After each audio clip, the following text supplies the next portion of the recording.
Hello and welcome to episode 220 of Tall Guy Talks Travel with Rick Doherty. Of course, I am your host, Rick Doherty.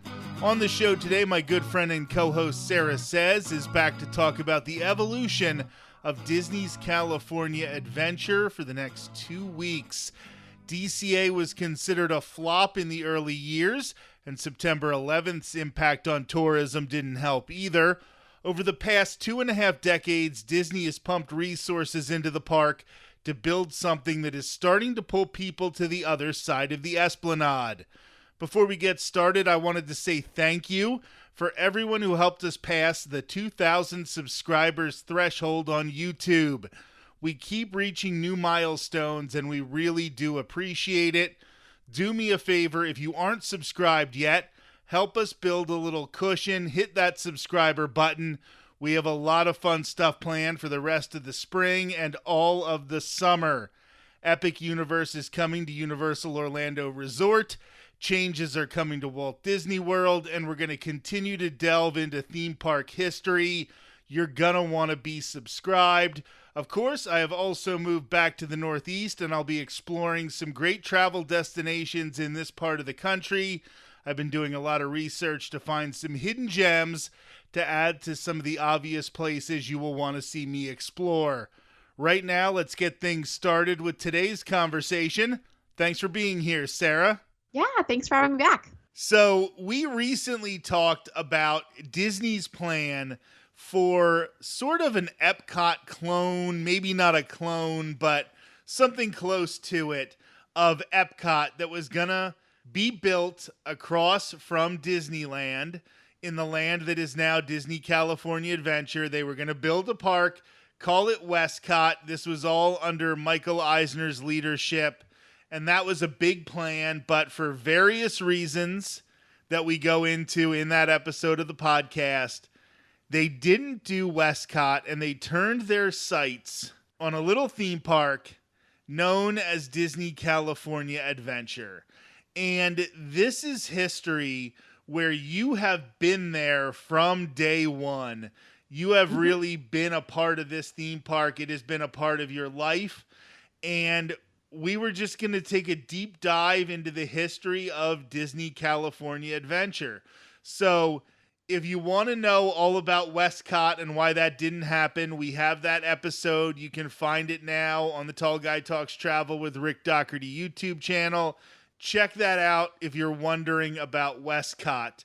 But when that sort of crashed and burned, we got Disney's California Adventure. And I think you were even there before almost any other guests. Yes, actually, I was very fortunate that I had a friend whose mom worked in the industry in LA, and she got us passes to be able to go to a preview that was right before like the media previews and all of that. It was basically just a bunch of people who worked in the industry coming to check out California Adventure before they started getting it all hyped up for the public. So what was Disney California Adventure at the beginning? Because it is something completely different now. And oh, yeah, it's so different. And people who saw that original version were a little bit disappointed. It was a little bit of a flop. Now, did you notice people saying that very first night you were there? Or were people so grateful to be a part of this new experience that, you know, they were a little bit overwhelmed? I'm just going to say, for example, the first time I ever did Star Wars Galaxy's Edge. While I love Galaxy's Edge, when I was there for a pass holder preview, it was exclusive. The land was almost empty. We had access to all the characters. They were interacting in fun ways. They were telling stories throughout the land instead of just sort of posing for pictures here and there and bumping into people. It was a better experience when I got to experience it with something exclusive. So I didn't really see the bugs with the land until later. Would you say that was how this original night was at California Adventure? I think it was just more everyone was just so excited to get to see something new that wasn't Disneyland. So it was definitely when you're standing looking at the park, the left-hand side that has Hollywood Studios and all that, it was just Hollywood Studios. You did not have that whole back section where Tower of Terror and what is now Mission Breakout is today. It was tiny, tiny. Like you could walk around the park so quickly. But the right-hand side where Soarin' and the Grizzly River Rapids, all of that was so built up. So it was very cool to walk through and experience and walk back to what was used to be called Paradise Pier and see all of that. So thankfully it wasn't like a huge buzzkill. It was just like, wow, this is really small. So they built it on the parking lot that was across the street from Correct. Disneyland. Now they have the parking garages there. Mm-hmm. But they were definitely limited, like you said, with size, and they didn't have all of their expansions there yet. Right. How many rides, how many different attractions were you able to experience there in the early years? So I was able, and especially once the park opened officially, because I was there not long after it opened as well. So there was not many rides. I would say definitely not many e-ticket attractions. I mean, there was Soarin' was there, which was great. There was Grizzly River Run, which I don't care for water rides. Let's see what else was there. There was the ride that everybody seems to absolutely adore and love and stan, the Superstar Limo. That was something else. There was, of course, Muppet Vision 3D was one of the opening attractions, which is great, but it's not a ride. There was California Screamin', which was like the big e-ticket ride. There was a ton of these little rides around the boardwalk area, like the Golden Zephyr, which I believe is still there. There was a carousel, which is now a different I don't even know if it's still there. Oh, yes, it is, because it has to do with the Inside Out. There was a ride called the Maliboomer that doesn't exist anymore. The Orange Stinger, which was like a swings ride. The Sun Wheel, or as I like to call it, the Swinging Mickey Wheel of Death. That did not always have Mickey on the front, because when it opened, it was like this crazy like sun face. I'm trying to think what else. That was pretty much it for attractions, because the Little Mermaid didn't exist yet. Tower of Terror didn't exist yet. There was no Bugs Land yet. There was no Aladdin. And yeah, there was really not a lot. It was not even a half-day park. It was like a quarter-day park. So what was the theme of this original park? It's a good question. It was kind of like celebrating California as a whole. Like you walk in, and even now you walk in and it was like old-timey California, like a Main Street type deal. And then it was like just different parts of California. So when you go to the left, you would go and it'd be like Hollywood. And if you go to the right, you're going more like to Northern California. If you go to the back of the park, it's like you're in Santa Monica and you're on the boulevard and you're playing games and all the piers and stuff in that part, like when you're on the coast. And so it was, to me, it was just like this celebration of the state of California. I mean, it had the the mini giant version of the Golden Gate Bridge when you walked in that the monorail goes through. So it was just like a celebration of the state you were already visiting. So here was Michael Eisner's big plan, the former chairman and CEO of the Disney company. And he found that people who were visiting Disneyland as part of a California vacation were seeing all these other spots. They were going to the Golden Gate Bridge. They were visiting Hollywood. And he thought in his... Listen, Michael Eisner had a lot of good ideas. He also had a lot of duds. And I think the early days of this theme park was the biggest dud that he had, at least of something that actually ended up happening. And he thought he could build this theme park and have people skip San Francisco and Hollywood as part of a vacation and just go to this theme park. And people don't want to see a replica of the Golden Gate Bridge. They want to see the Golden Gate Bridge. They don't want to go to a fake wine tour in a theme park. Well, they do, but they don't want to replace a wine tour in the wine country. They want to do it in addition to a wine tour in the wine country. So I think there was a misconception that this was going to be something people would do instead of visiting the rest of California. But California is so beautiful. There is so much to do there that you are not going to skip it to go to a half-day theme park. Yeah, exactly. Because I totally forgot about the area that was like Napa, because it's literally a restaurant and like and a bunch of like grapevines. But yeah, that's interesting that. I mean, if you don't have the time or the means to travel all of the state, but it's not the same. And this opened in February of 2001, which, of course, the timing on this could not have been worse, because then in September, we had September 11th. And I'm starting to find that I'm feeling a little bit old.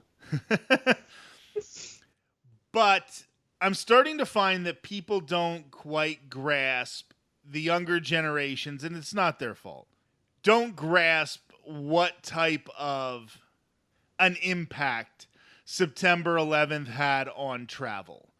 And it had a huge impact. And that hurt this theme park greatly, because people were not taking as many vacations after September 11th. People were scared to fly. It was harder to fly. The economy took an immediate hit right after September 11th. Travel was difficult. A lot of these theme parks stopped investing. So a theme park that was already underdeveloped maybe didn't get fixed until a little later because of September 11th. So there were a lot of things that sort of conspired against this theme park in the first year. Yeah, absolutely. But eventually they did realize that this was not the solution they thought. And this was not bringing more people into Disneyland. It was actually, when you combine it with things like Euro Disney and some of the other failures of the Eisner era, they did not like to declare something a failure. They didn't like to say this didn't work. They tried to fix it. They tried to infuse money into it and try to turn failures into successes. I think they did that with Euro Disney. Disneyland Paris is now a thriving theme park. And they had to do it with Disney California Adventure. But I think the problem is that if they just would have spent the money in the first place, it would have ended up costing them less than spending the money to build it, but doing it on the cheap and then having to fix it. Because once they infused that money in, they started to fix this theme park, but it cost a lot of money to do so. Yeah, I agree. And the thing is, like, I understand where they're coming from of like, oh, we want to romanticize California and the like golden age of Hollywood and the golden age of all these things. But if they would have just like taken the jump into IP right away, I think they could have really avoided a lot of the misses that they had. I know IP is like a bad word in a lot of Disney circles right now, but I feel like that's really what started to make the park become a whole day park and people actually wanting to come to DCA.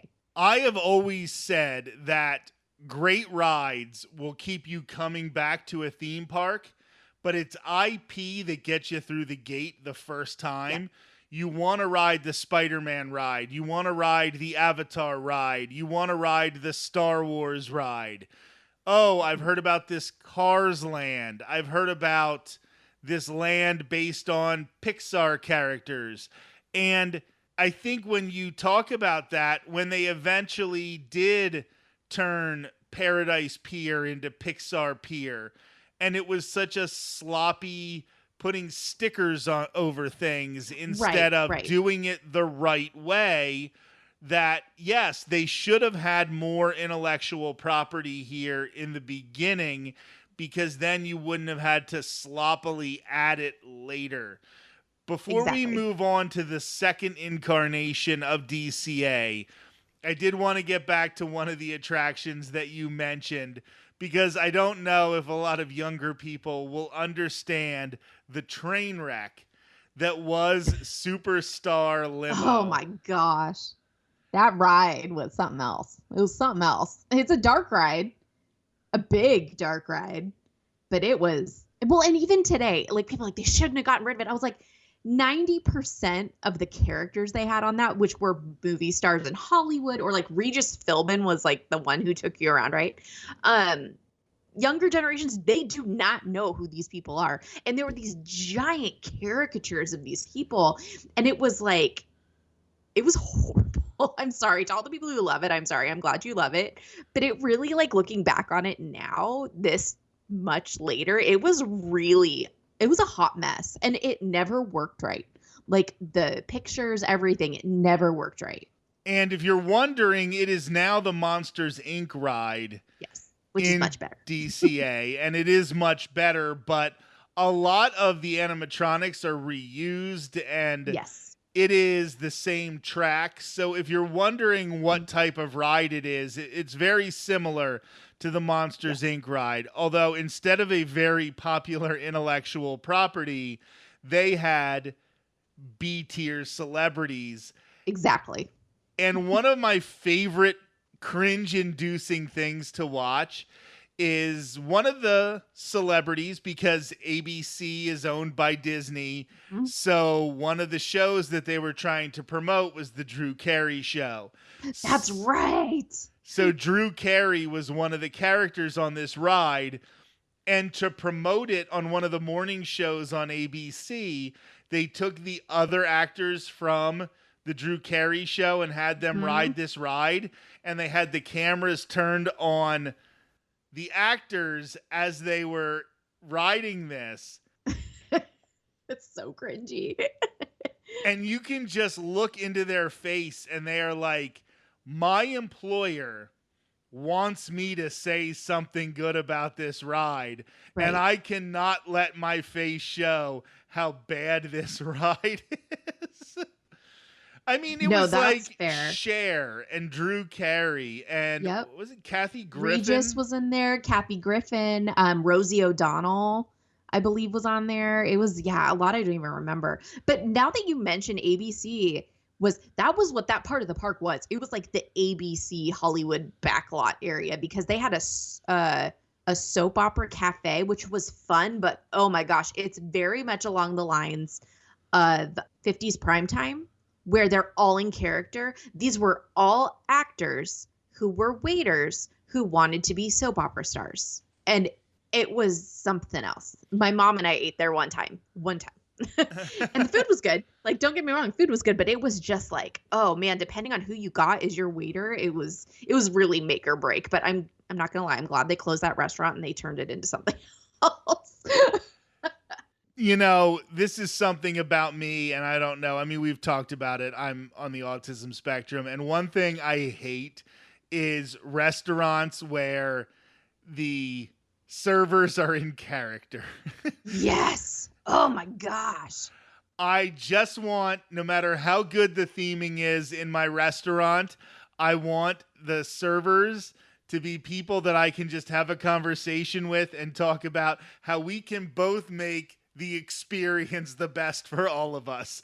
I don't want you to bring me every bottle of ketchup in the restaurant if I ask for ketchup.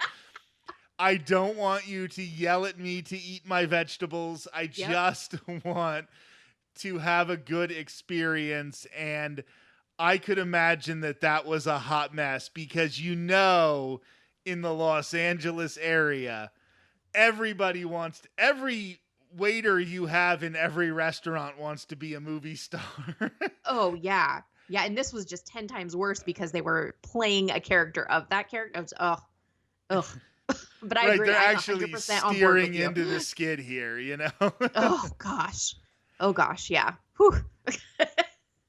So I think Superstar Limo is a prime example of what was wrong with the early park because they didn't want to bring in intellectual property, but they would have an animatronic of Tim Allen. Like, that just shows the disconnect that existed here. And then they went, and you got to give credit to Michael Eisner. You got to give credit to Disney. They tried to fix it. So what were some of the fixes? What were some of the first expansions and some of the first changes that they made to the park? Well, they closed Superstar Limo pretty quickly. I mean, I think it lasted a year. I think not even a year, because it closed in January of 2002 and the park had opened in February of 2001, right? And so, yeah, it didn't even last a year. And then they also added a Bugs Land, which was new. So that was one, and of course is like really cool because it was IP that most people, don't lean towards is bugs. But it also was an area for very small children, which, as we know, most theme parks don't have areas for very small children, where this was made for families and little kids that could ride things that weren't scary and were, and I believe that they had, because they also opened It's Tough to Be a Bug when it came out, when that land opened as well, which I do not care for myself. So that opened. And then a couple years later after that is when we started to get in that Hollywood area. We got Playhouse Disney Live on Stage, which at the time Playhouse Disney was huge. So it was like Roly Poly Oly, and it was, I'm trying to remember all the other ones. That was my personal favorite. That's why I remember it. But it opened that space that was the soap opera diner in, and turned that into Playhouse Disney Live on Stage. So there we go. Now we're opening more things up to families and smaller children. And then also they added in an actual stage show, which was the Aladdin musical that they put in the big theater. I cannot remember the name of it off the top of my head, over on the side, which at the time was still cut off because they're still, it was quite a few years before we got Tower of Terror. I mean, they really didn't add that next e-ticket attraction until it was still early 2004, I think, is when Tower of Terror opened. And that opened that whole side up where you had Aladdin and it was blocked off. Well, then it opened that whole side up where now we have what's now Mission Breakout, but we had Tower of Terror, and you kind of completed the whole rest of the park and made it more of like a circle versus like a weird little apostrophe. And at this point, did we still not have the Little Mermaid? No, Little Mermaid didn't come. When was the Little Mermaid? The Little Mermaid building was a show. When did the Little Mermaid? I'm trying to remember because to be completely honest, I don't think Little Mermaid. Oh, here we go. Little Mermaid did not open until 2011. It was actually a theater that played a show called Golden Dreams. It's kind of like the shows you see in Epcot, like Canada, and I don't remember the other ones, but it was that in that building. That's what that was. It was a show for many years, and then Little Mermaid didn't come in until 2011. So you were traveling to Disneyland a lot at the time. You were visiting a lot. Oh, yeah. How much of your vacation did you find you were spending in California Adventure as compared to spending it in Disneyland? And did they have to sort of entice people to make their way over to California Adventure?